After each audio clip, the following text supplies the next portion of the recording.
Hospital में गया, वही हालत। मुझे फोन पर उसने प्रार्थना करवाई, थोड़ा ठीक तो लगा। फिर मैंने कहा आप चर्च में आ जाओ।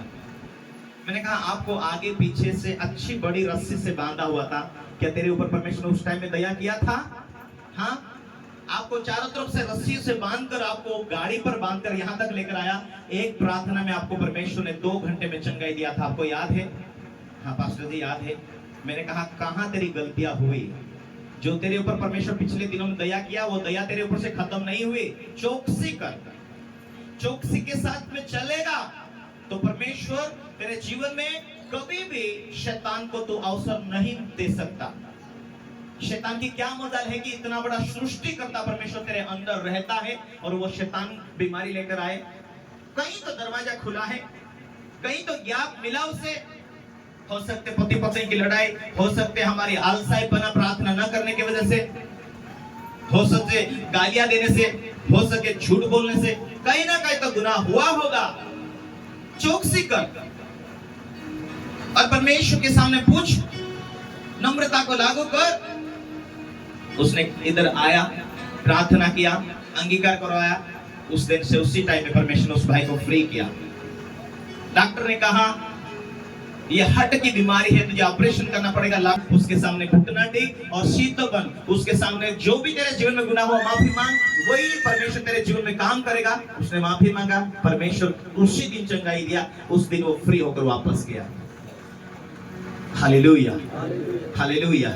क्या हमारा बिगड़े हुए रिश्ते को हम सही करने, ठीक करने के लिए तैयार है? सुनेवासी स्त्री को परमेश्वर का दास जब एलिसा उसके पास में गया, वो इसलिए नहीं उसे बुलाई कि मेरे पास बेटे की जरूरत है, नहीं।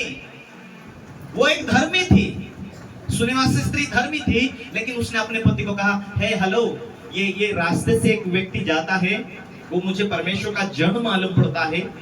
क्या हम एक काम करें, ऊपर की कोठरी में, ऊपर के मंजिल पर एक खोली बना दे उसके लिए। वो अपने पति के अधीन थी, इसलिए पति को सलाह दे रही है। Hallelujah, hallelujah.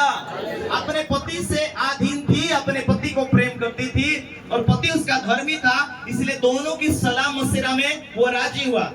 चल तू कहते हैं काम करते हैं, अपन ये थोड़े पैसा खर्चा करके ऊपर की कठोरी, ऊपर के जो घर पर अपन क्या करते, कमरा बना देते हैं। वो आएगा जाएगा तो हम उसके लिए साधन करते हैं। साधन किया उसने, दिवला रखा, टेबल रखा, कुर्सी रखा, खटिया रखे उसके लिए।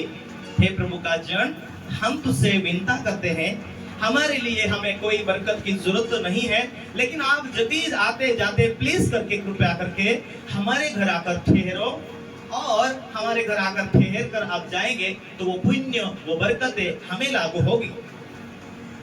परमेश्वर का दास आता जाता उनके घर ठहरता था और एक दिन कहा कि क्या तेरी जरूरत है, क्या हम तेरा नाम राजा के सामने रखें? उसने कहा नहीं, हे मेरे स्वामी, मैं तो अपने लोगों में आनंदित रहती हूँ, हम तो हमारी फैमिली में आनंदित है।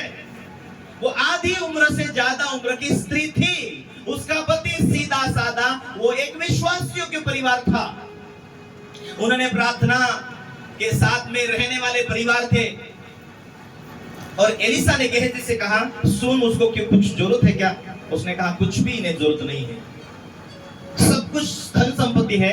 हाँ, एक जरूरत है, ये बूढ़े हो गया है लेकिन इनके पास कोई बच्चा नहीं है। हालेलुया, बोलो यीशु मसीह के हालेलुया। उसने कहा उनके पास